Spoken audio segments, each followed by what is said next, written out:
Well, good morning, and I hope you are already off to a great day today. We've got another fun and fascinating conversation in store, and another great guest coming to join us. So I hope you will put on the brakes, grab a cup of coffee, and prepare to join the conversation because it's time once again for Coffee Breaks with Steve.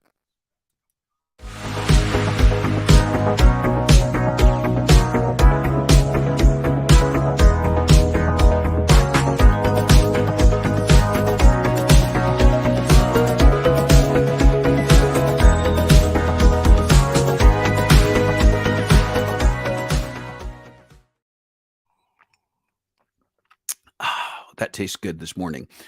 Well, we are here once again, and I know a number of you are already joining in this morning. You may have seen we've started doing something a little bit interesting the last week or two. By the way, I'm Steve, and you're on Coffee Breaks. You're not on Coffee Breaks with Steve, but you are part of the conversation on Coffee Breaks with Steve. So welcome. And you may have noticed if you tuned in last week and or this week that we're kind of getting started a few minutes early, and there's a slide up there that just says we'll be starting momentarily. And what we're trying to do is just give a little more time. People have mentioned in recent weeks that sometimes they have a hard time, even when they see that Coffee Breaks is going live, they have a hard time finding the link. And so we want to give people a few more minutes before we start the conversation to find us, to be able to sign in. And some of you are doing that, and some of you are right here at 9:30. So thank you and welcome. Good morning, Corey Ann. Good morning, Kim Baker. Or I should say good meowing or afternoon, and happy Catterday. Absolutely. Jay Zetterval, Shalane Shepard, and Rick Venturi. And Shalane's right. Everybody drink. Shalane found us. I'm glad you found us, Shalane. If you're having trouble finding it, Shalane, we've got issues. Shalane is one of our producers and very much an active part of the program as she reminds everybody to drink along the way, as well as putting in her own comments. And that's the other thing, is that make sure that as you are here today, Not only say hi if you're joining us live, say hello as you come in so that we see that you are here, but also make sure that you participate in the conversation once we get going. And if you are tuning in later on and watching the recording of this or listening to it on the podcast, you can also make your comments. You can find us the recordings of this as well as live on both Facebook Live, where most of you are, and on YouTube. We're live on YouTube as well. And then the recorded version of Coffee Breaks with Steve is available after the fact on Facebook, on this same Facebook page, as well as on the YouTube. And within 24 to 48 hours, we also have the video podcast available on Spotify, as well as audio there, and audio on Apple and Google Podcasts. So we'll talk about that. I'll mention that again at the end of the show today, but it's just another place that you can find us, or you can refer people if you have friends who would like to watch or listen to an episode of Coffee Breaks after the fact. But do make sure if you're joining us either live or later on that you let us know that you're here so that we can let us know that you're, wait, hang on. Wow. Let us know that you're here so that we can make sure that you're included in the conversation. You may notice I've got a different microphone. This microphone's like right in my face today. We were testing audio ahead of time with my director, Carissa, and she said all she could hear in the microphone I usually use is static. And we weren't sure if that was happening on my end or her end, but to play it safe, I went ahead and switched to the microphone that I typically only use for audio podcasting, voiceover work, and that type of thing. I don't like to use it as much for the video because it's right here. And it's just kind of like in my face for, when I'm trying to look at other things. But hey, we can get by with that. All right, let's see. Carla is here. Good morning, Carla. And again, if you're just joining the conversation, make sure you say hello so we know that you're here and can acknowledge you. And a few special days here before we introduce our guest and get into our conversation. Today, the 19th, is National Adoption Day. It's always the Saturday before Thanksgiving. It's not always on November 19th, but it is always on this Saturday. That's a day that we celebrate and recognize adoption. You may have a family that includes children who were adopted. You yourself may have been adopted. And this is a day when we kind of recognize the importance of adoption as an option. I didn't mean to create a rhyme there, but it just happened. And sometimes as a necessity, but it's important that we recognize how many children out there are in need of a loving forever home. And I know some of you have participated through fostering leading to adoption. So thank you for doing that. But this is a day that we celebrate that.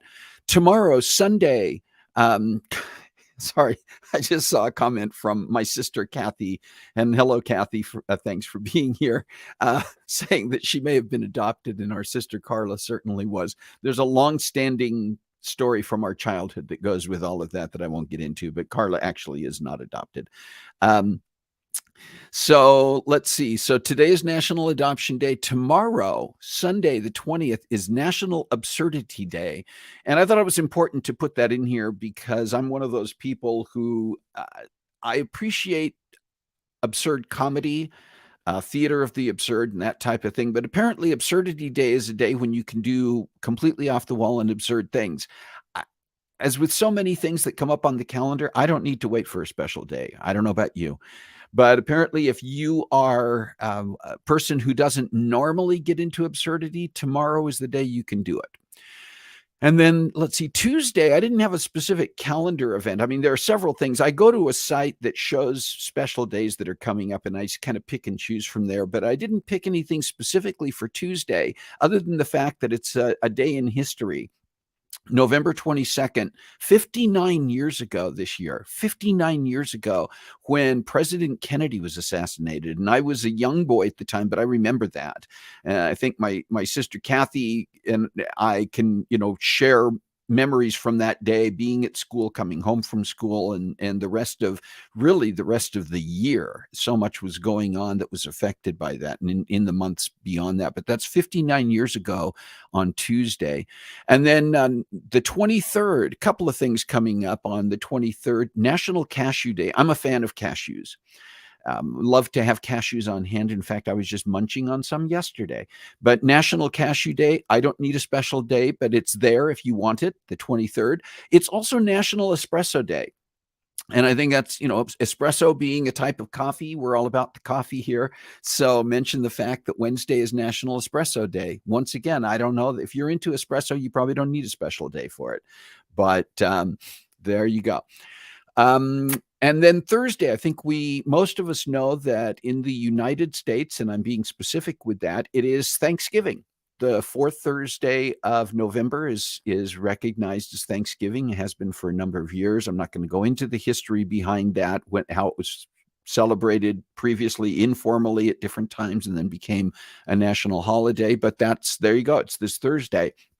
Curious what your plans are for Thanksgiving, if you have plans with family or just yourself or whatever you're going to be doing for Thanksgiving. What is that going to look like for you? You can put that in the comments if you would like to. I'm just glancing real quick to see beyond the ongoing conversation in the chat about whether or not my sister Carla is adopted or a princess. And again, going back to some childhood pranks. But make sure you are saying, and Corey Ann says, espresso yourself. I like that. Make sure you are saying hello if you just joined us so that we know that you're here.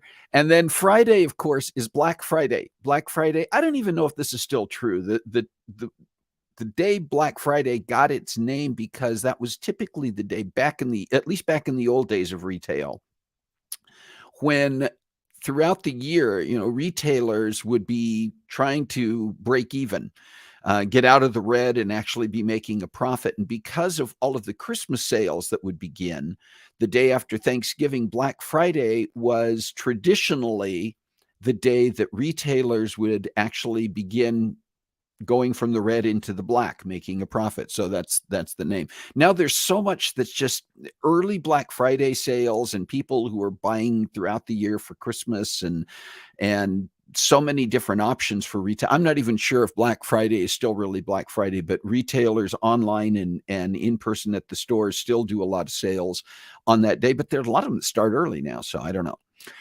All right. The special day that I wanted to mention is also today, and it's a happy birthday to Devin Harris. And Devin is my niece and nephew-in-law's son, adult son. So that's why I know Devin. I don't know that any of you cared, or you may already have known that, many of you, because you know Devin. But happy birthday to Devin. And Kathy or Rod, maybe you can pass that along that we said happy birthday to him here. I will wish him a happy birthday on Facebook later myself. And hello, Rod. Good to see you here. So let's see what else. I don't think I've got anything else, but if you have a special day coming up in this coming week, beyond the fact that we're celebrating Thanksgiving, I was looking to see, okay, I do see a couple of people putting things in about what they're doing on Thanksgiving. Most of my family is going to be here. This is going to be the first holiday season in a number of years that we have been in a house, in a place that gives us enough room to have all of our kids and potentially all the grandkids here at the same time. And we're going to have all of the kids and most of the at least some of a couple of the grandkids, I guess, here this week, actually starting this evening. The first of our kids are going to be flying in, and then over the course of the week have more arriving here in Spokane, where it is, by the way, cold outside. While we were in New York couple of weeks ago, 2 or 3 weeks ago now, and it was 70 degrees in New York. It was cold and actually snowed here in Spokane. And we haven't continued to have snow, but it's remained cold enough that there's still snow on the ground. Some of it is starting to melt away as it gets a little bit warmer during the days. But right now it's like 21 degrees in Spokane this morning. So I'm staying indoors right now, which I would be doing right now anyway, because I don't typically broadcast this from outside. All right. I want to get on to our conversation and our guest today. I want to tell you a little bit about Jim Mockford. He is the co-author with Jenny Farmer of a book called The Kite That Touched the Sky. It's a bilingual Chinese and English illustrated children's book that was published in the summer of 2020. Jim is known as a historian and writer specializing in Asian and Pacific studies and maritime history. He attended, and I hope I'm pronouncing these, Jim. You'll correct me when you come on if I don't pronounce any of these names correctly. But Jim attended Waseda University in Tokyo and graduated from the University of Oregon Honors College. He was an award-winning kite flyer at the 1987 Weifang International Kite Festival in Weifang, China. In 2017, he returned to Weifang to fly kites in China once again and began to write this children's book about his grandchildren in China and the USA and their adventure together flying kites. And we're going to talk about that this morning. And so it is my pleasure to welcome Jim Mockford to Coffee Breaks with Steve. Hey, Jim.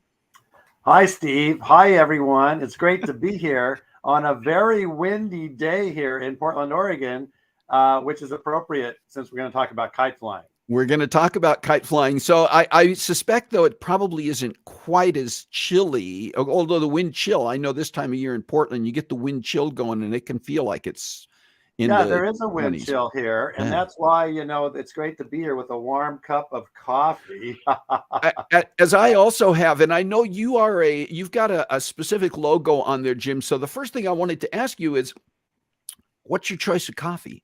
I'm quite a coffee drinker, so I'm glad that you brought up Espresso Day coming up. Today, I'm drinking something from Paper Tiger Coffee Roasters in Vancouver, Washington. Great little coffee shop.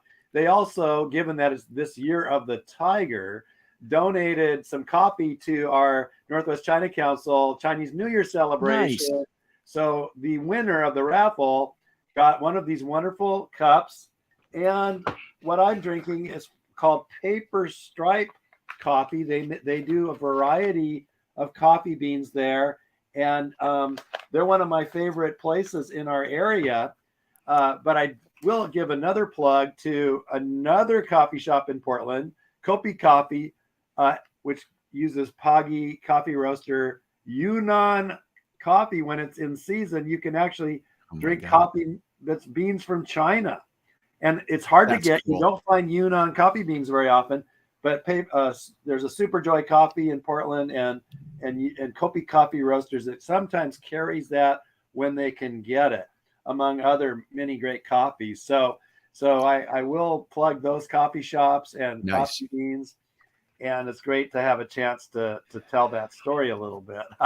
I love it. I love stories. That's one of the things that we're big on Coffee Breaks with Steve is people's stories, because I think that's what makes this goes beyond. And, I think that the people who watch the show, and definitely guests who come on the show, I make it very clear, I don't do interviews. This is not an interview because I'm not a journalist. This is a conversation. And I love, in conversations, it's about building and sustaining relationship. And we build relationships on stories. When we learn more about people, like I saw a chat, or in the chat here, Shalane posted when you were talking about Paper Tiger, she posted, "Ooh, I love that." So again, we find those moments and those situations that bind us. I want to talk about your book because we introduced that fact, and I have a copy of the book here. Hey, I have one too. Hey, isn't that amazing? But it's a fascinating, and I think just an absolutely sweet book. And we get closer to the end here, we will talk about where people can get the book. But I wanted to ask you about the book. And the first thing I want to ask you is, you didn't write this alone. It says by Jim Mockford and Jenny Farmer, illustrations by Teresa Johnson. So I'm going to start by, who in the world is this Jenny Farmer person? Well, Jenny Farmer is Jenny Mockford Farmer. That's my daughter. Yeah. And on the cover, you see an illustration of a young girl. That's Jenny's daughter, Emily. Yeah. And the other young person on the cover of the book is my grandson, Jason Mockford, who lives in China. I'm trying to get this figured out, but there we go. So there's two grandchildren on the cover of the book. One is my son, Chris, and his wife, Lin Xiaoyu Wang, had Jason in 2017 in April. And then little Emily came along in June. So all of a sudden in 2017, I have two grandchildren. And I remarked to my daughter, Jenny, here in Vancouver, I said, we went to China to see the grandson there. We came home to see Emily born here. And I think I might write a book about these two grandkids and the opportunity they'll have to meet, which took place later the same year. The Chinese family came to the U.S., and then the following year we went to China with Emily. So they've been back and forth. Wow. And I was working on this book, and then Jenny said to me, you ought to include the grandparents in the story. That's me and my wife. So it was at her suggestion, and she gave me other great suggestions. And before long, I said, actually, Jenny, you are really co-authoring this with me on the creative side. So let's go ahead and acknowledge that and join the team. And it was her suggestion that we look at Teresa Johnson, an illustrator who lives in Vancouver, Washington. Teresa had illustrated the Rojo the Llama books. And Rojo was a famous therapy llama here in Portland, owned by my daughter's friend. And sadly, Rojo passed away more recently. But at the time, Rojo the llama was making visits to hospitals and care centers and this sort of thing. And Teresa had done these books. And I said to Jenny, kites are really like animals flying in the sky, basically. And Teresa Johnson illustrates animals, including Rojo the llama and others. And so she became our illustrator, thanks to that connection. But I will say Jenny has professional skills in the world of publishing, in that she works for Korn Ferry and does corporate marketing materials and things like that. So she's quite familiar with the mechanics, the operations of putting a publication together. So great to have my daughter as a member of my team. And that's who Jenny Farmer is. And you kind of alluded to this in talking about having part of your family here in the United States and part of your family in China. But it's fascinating to me that the book, and it's a unique thing. There may be other books out there. I know there are some books that are written bilingually, but to me, it was fascinating to see that The Kite That Touched the Sky is written both in English and in Mandarin. Is it Mandarin Chinese that it's in? Yes, that's correct. Yeah. Go ahead. Mandarin, I mean, talk about Mandarin is the form of Chinese that's the official language of China. You also have some other, many dialects. Cantonese would be the most well-known additional, Chinese language that's spoken by a lot of immigrants here in America, because that's where the earlier generations came from, was South China that spoke Cantonese. But Mandarin's the official language, and also that's my family lives in Dalian in North China. So it was, we wanted to do something where the book spoke to the communities where both of my families lived. Nice. So if somebody lived in France, maybe we'd have to do it in French. But this is all done prior to COVID, so we did not, at the time we envisioned the project, think about the problems that have occurred since we've published. The other idea was that it's a book that can be read by Chinese who are studying English. So in the ESL circles in China, it can be used. And on the back, you'll see a Lexile mark, which is a method to ascertain the level of English, so that people who are studying English know that it's a Lexile book applicable to people at a certain level. And that there's a process where your English language is analyzed by the Lexile group to give it a certain level. Nice. And on the Chinese side, we don't have that. We don't know what level of Chinese this is but it is used by Mandarin immersion programs here in the U.S. Here in Portland. Several schools have had the book in class, and I've done some virtual author talks. And we've done a reading that's available on YouTube by a Mandarin speaking American. So that's available on our website. So it's used in both areas. But what we didn't anticipate was that we would be prevented from going back to China during the last few years because of COVID. Correct. And I have had a grandson born in China in 2020 who we've never met in person. Oh my gosh. Yeah, they haven't been here. We haven't been there. We've done, WeChat and virtual meetings with our iPad and that sort of thing. But we have not met in person. That's, something to think about. And that's something to think about. it's something that a number of families have had to deal with, especially if they have family in China. Yeah. I'm going to ask you something else here about that, but I do want to take a moment to acknowledge and say hi, Didi Kiso, who's joined us, and also to welcome Sue Gustafson on here in the chat. And I think it's probably, again, for the sake of transparency, I mean, not that there'd be any controversy about this, but we've talked about this in the past about where some of the connections are and why I knew about Jim Mockford in the first place. But Jim actually attended the same elementary and high school that I did, although he's a couple of years older than I am, and was in my older sister's graduating class, and they've known each other for many, many years.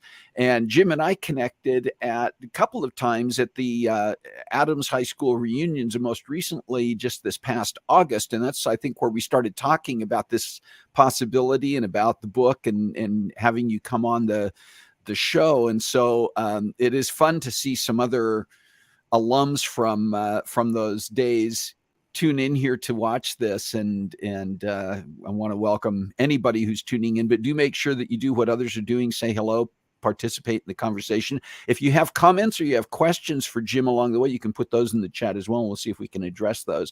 Jim, talking about China and about Asia, mentioned in the introduction that you've had quite a background with Asia, with countries in Asia, through your work as well as through family. How did all of that come about? How did you first get interested in and involved in not only China but Japan? And I mean, you attended some schooling there, but talk a little bit more about your connection to Asia.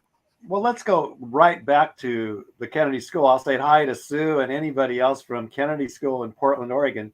It was named after a pioneer family. And so, as you remarked, on November 22nd, we remember President Kennedy. But we were actually attending Kennedy School at that time, named after a pioneer family.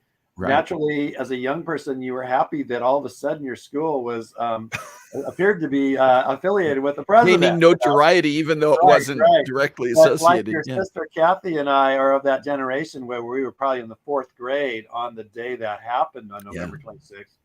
And a very sad day for all of us indeed. Now Sue's brother, Matt, was in my class. And, I still get together with my old Kennedy School gang at Kennedy School, which is now McMinimum's Pub here in Portland.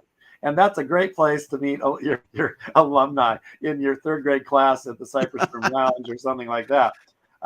And we did celebrate our 8th grade class of 1968 with a reunion at Kennedy School in which a number of, our classmates got together with our old teacher, Mr. Pickett, and had quite a party. And it was super fun. And I have to say, it was about this time as an elementary school kid that I kind of discovered Asia. And I did this partly here, partly through the Boy Scouts, where we went to a jamboree in Idaho, and there were scouts from around the world attending. And it was at that time they announced that the next World Jamboree of the Boy Scouts would be held in Japan in 1971. Wow. So with the goal of going to that event, I took Japanese at Grant High School at my freshman year. It was offered by, there was a teacher named Maxine Nakachi was the Japanese teacher. And so as a freshman at Grant High School, I began to study Japanese. And then Adams High opened. Those of us that went to Grant for 1 year, then went up to Adams. Yep. In order to get my 2nd year Japanese, I had to go back to Grant for one class my junior year to fit, I wanted the 2-year credit. And Adams was a very flexible and innovative school. So, they didn't mind if at the end of the day, it turned out that the schedule worked out that I could catch the city bus and go right down to Grant and take Japanese and finish my 2nd year credit. But I did go to Japan in 1971 with the Scouts. And amazing event because we got to see Neil Armstrong in person. He arrived at the Jamboree only this is just a couple years after he set foot on the moon.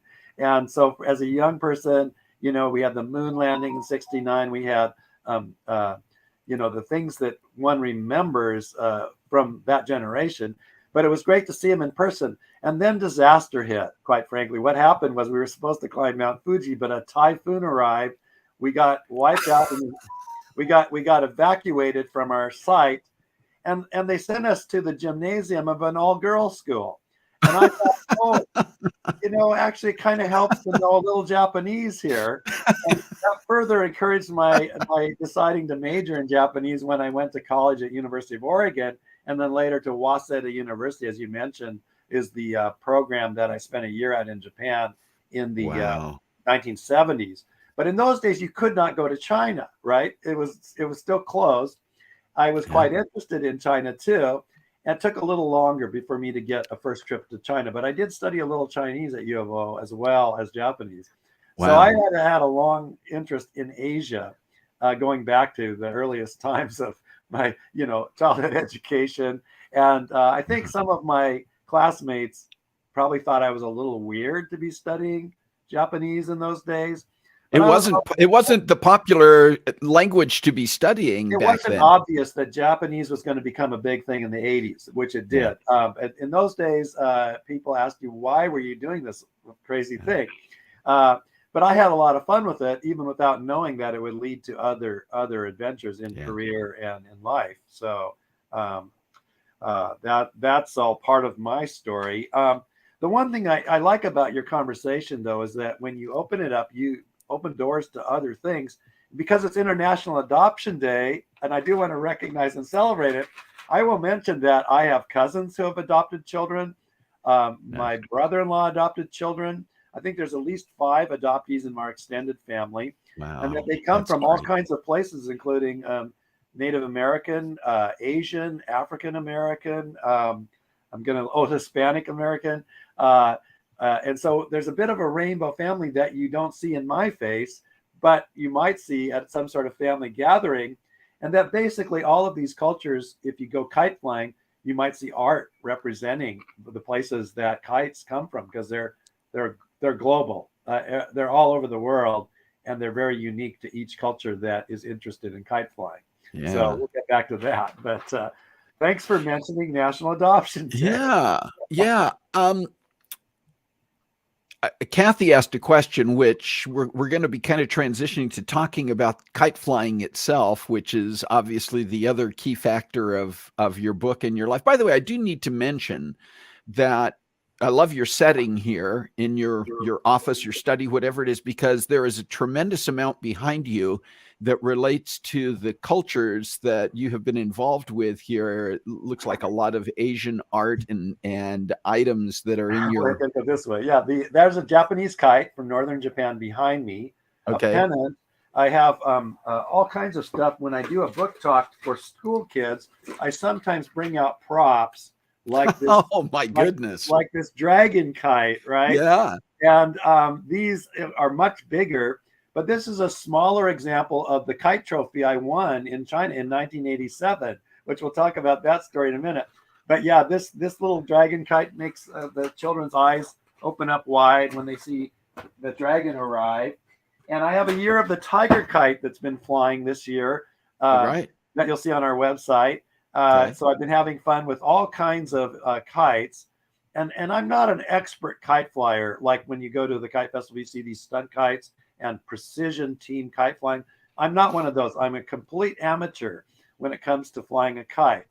Okay. But in 1987, I accidentally won this trophy. I love the accidentally won portion of that. I'd always flown kites as a kid, like any simple kite that a kid in America might fly, right? We made kites and that sort of thing. But I can't say I was any more involved in kite flying than other kids that, like, basketball. I did that. I did all kinds of things. But I didn't think too much about kites until the 1980s, when I was in Seattle, living in Seattle. I was executive director of the Japan America Society, and we were bringing in Japanese kite flyers to Seattle, including ones where this beautiful kite behind me is from northern Japan. And we did a big paper arts event in 1983 in Seattle. And so I got acquainted with kite flying because the people that we were bringing to Seattle were professional or traditional kite flyers and kite makers. They hung kites at the Wing-Luke Museum or at Seattle Center. And a friend of mine in Seattle, David Checkley, who's a legendary person in the world of kite flying, was contacted by the Chinese to bring Americans to what was in China, Weifang, China. You mentioned Weifang earlier. That's the capital of kite flying, where kite flying began over 2,000 years ago. And they had a national competition of kite flyers in China from all the provinces of China. So it's a big event. And David Checkley in Seattle, kind of in the days of ping pong diplomacy, began talking about how to bring kite flyers from around the world, including the American Kite Association, to China. And the Chinese actually involved David in helping get that started in the 1980s. And so I've been doing exhibits in Seattle with Dave Checkley, kite exhibits and things like that. And finally, I decided I have to go to China with David Checkley. Wow. And that happened in 1987 with a very small group of Americans from about 5 states, but several of us, or about 5 of us from Washington State.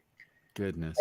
And so I get to China, and at this event, at the very last minute before we're supposed to fly kites, Jim and Kay Beesing. Kay was the original executive director of the World Kite Museum in Long Beach, Washington, but it hadn't even been started yet. She was the owner of a kite shop with her husband, Jim.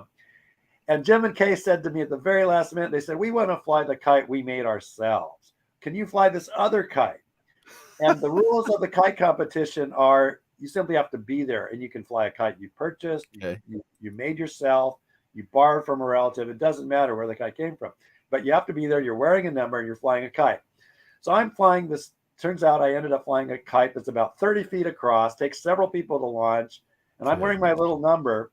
And the kite was actually made by a guy who won the Smithsonian Award for kite design, but he couldn't go to China, so he sent his kite. and the Chinese loved the kite, and I just was sort of the guy holding the strings at the time.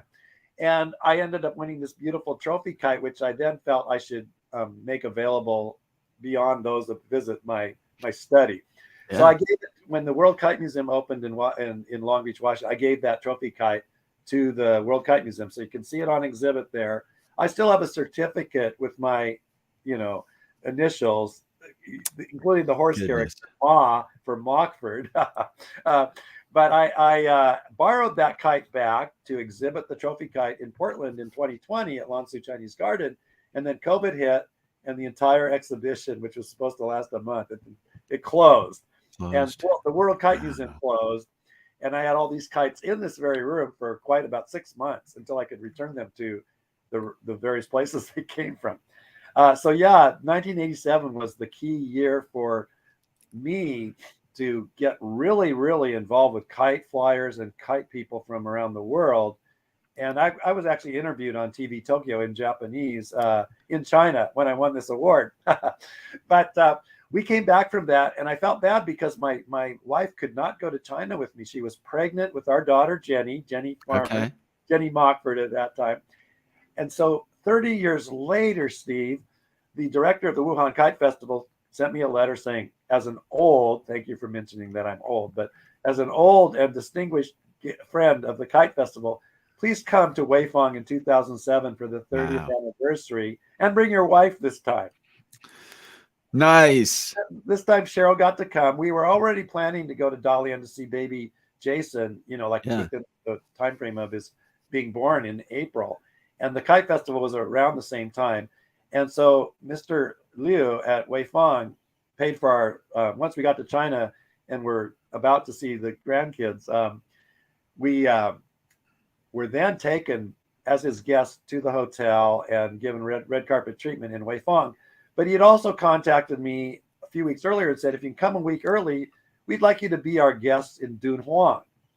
And so we also attended in 1987 the first Dunhuang International Kite Festival. Goodness. That was about the 34th Weifang Kite Festival at this point. But we fly 1,000 miles west of Beijing to the Silk Road at the edge of the Gobi Desert, where the Mogao Caves are located. And there's an exhibit of the Mogao Caves in Seattle right now. But anyway, it's where the Silk Road takes off to go across Central Asia. And we flew kites at Dunhuang, China and then came back to Weifang and had this remarkable Wow. experience in 2017, not to mention the grandson being born in China. Yeah. And then we come back to have baby Emily born here in Vancouver in June.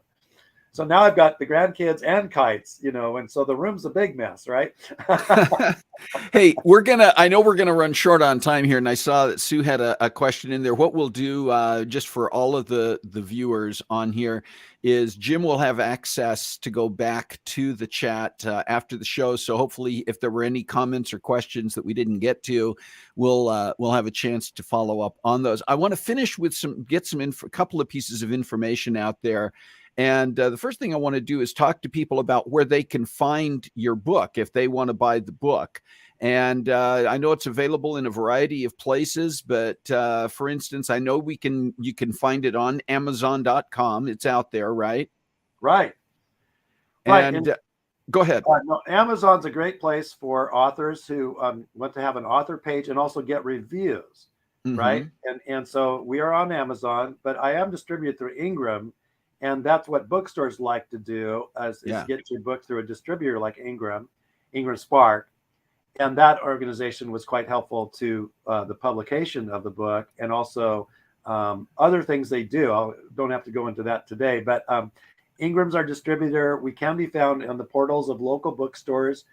If they have the type of portal that you do there, as you're showing, you may have a local bookstore that will allow you, even if they don't have the book in stock, you can go to their portal and order our book and pick it up at your local bookstore. But not all local bookstores have that ability to do that. But this is one you mentioned to me, because this is one that's in Spokane. And one of the things I wanted to mention is, you'll see if you compare the prices, Amazon's was lower, but part of what you just referred to is that part of what is often built into the independent bookstores, local bookstores, is their own cost in shipping and getting it to the bookstore.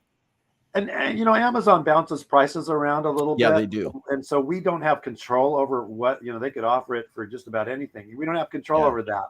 We do have a retail price. The bookstore usually offers it at retail, and then they do their pricing, and they can determine if they want to change that a little bit. That's up to them. We are also found at some gift shops like Portland Chinatown Museum or the World Kite Museum gift shop. And those are separate arrangements we make with gift shops that may not have the ability to order through Ingram, actually, because they're a gift shop. They're not a bookstore. So it can be found in various places. And I've had people call me from Oklahoma, and I can tell them that, hey, you can get it on Amazon, but you can also go to a local bookstore in Enid, Oklahoma, and you might be able to find it, through their portal. So we do like to support local bookstores, because before COVID, they did such a great job of having author talks and events where you could do book signings. And we haven't been doing that at all for the last few years. It hasn't been possible to do much of that sort. So we've had some in-person, but rather few appearances. And I hope you'll mention the World Kite Museum and the International Kite Festival in August, because we were back there in person for the first time in several years in 2022. And Miss Washington, who's part of the Miss America pageant, Regan Gallo from Pierce County, Washington, read our book in person to about 25 kids, plus about a similar number of parents and grandparents at the kite event. And then she also flew a kite. I love that. She went and flew kites with the kids. And Regan will be in the Miss America pageant in December. And so I want to promote you watching that. But you can also see a picture of her standing in front of one of her projects, is the Mary Bridge Children's Health Center, which has a kite as their logo. I love that. I love that. And so we're rooting for Regan Gallo. I'll put this on my website at some point. Super. But she did a great job of reading our book to kids in English, of course, in person at the Kite Festival. And so we want to support her in her efforts this month. And she does a lot of really amazing things in the community.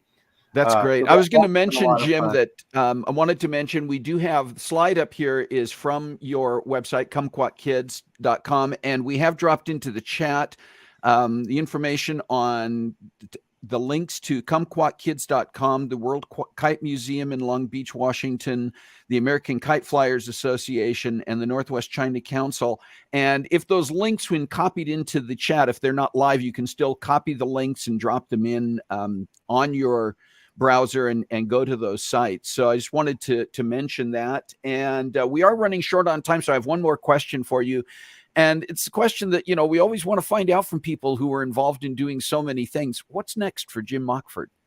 Well, Steve, I'm really happy you asked that, because just this week I received notification from an author named Sean Michael Wilson, who's a Scottish writer, and he's producing a manga, a manga about Japan. And I'm going to appear not as a co-author or editor or contributor in any way other than that I'm a character in the manga. Oh, and goodness. So this is crazy, because in 2003 I went to Japan, visited a historical site, and I met the 7th generation descendant of a famous Japanese samurai named Mamiya Rinzo. And I put that on my blog. Sean Michael Wilson discovered it. His illustrator is Akiko Shimajima. And in the chat line, I think we can add the link to Amazon. It'll come out mid-December on Amazon, that this new manga, and Sean Michael Wilson's written a lot of manga about Japan, about samurai and that sort of thing. And this is a historical manga, and this is a crazy case where, as an American historian, I'm doing something and then I get captured up in the story.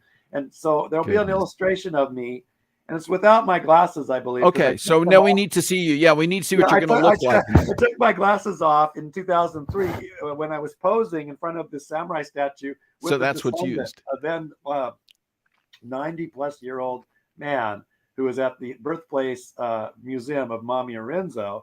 And he's not very well known because Japanese weren't known to be leaving Japan as explorers. But in fact, he did go up to Sakhalin and meet the Russians and Chinese and Ainu people and things like that on a mission that never got much attention because Japan was an isolated country. Yeah. So this Jim Mockford manga comes out soon. Yeah. So listen, I want to thank you for being here, and I'll just put it out there right now. I hope that you'll come back and join us again to further the conversation at some point. Well, thanks so much, and thanks for everyone who joined today, and especially old friends who might be in the list that I'll look at later. Yeah. From Portland to everyone around. Thank you so much. All right. Thanks, Jim. Have a happy Thanksgiving, and we'll talk soon. You too, Steve. Thank you so much. All right. Okay, listen, a couple of things. I know we're getting short on time. A couple of things I want to share with you, just what's coming up. It's a little bit crazy making right now because we've been trying to schedule coffee breaks programs, getting through and past the holidays. And weirdly enough, some of these are confirmed and some are still tentative, but we're working on them.